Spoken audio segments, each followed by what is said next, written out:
Pozdrav dragi stemovci. Jučer sam gledao Terminator i moram reći da jutros, od kad se probudio, malo s podozrenjem gledam ovaj svoj robotić koji mi kosi travu i pitam se trebam li mu okrenuti leđa ili trebam li se brinuti. Naime, kao što znate, svijet je pun robota i bez obzira što mi mislili, to više nije budućnost, to je sadašnjost.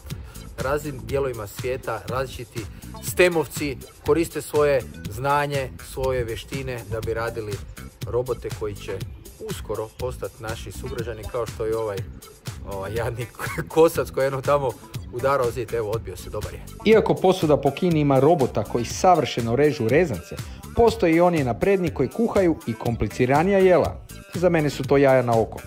Navodno svijet curke vrište kad na stage strči megastar, Toyotin robot koji savršeno svira violinu sa svojih 17 globova na rukama i prstima.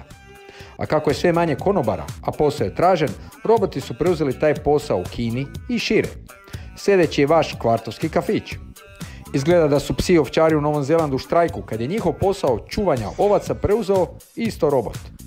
Svi znamo koliko je oružje automatizirano, od dronova za uništavanje tenkova do automatiziranih snajpera, te talon robota koji služe za razminiravanje. Jer je vas to podsjeća na početak Terminatora? Dakle, koristite, dragi stemovci, svoje vještine, svoje znanje na dobrobit čovječanstva i pazite da neki budući roboti budu pitomi dragi kao što se ovaj ovdje kosac. Kak se zove?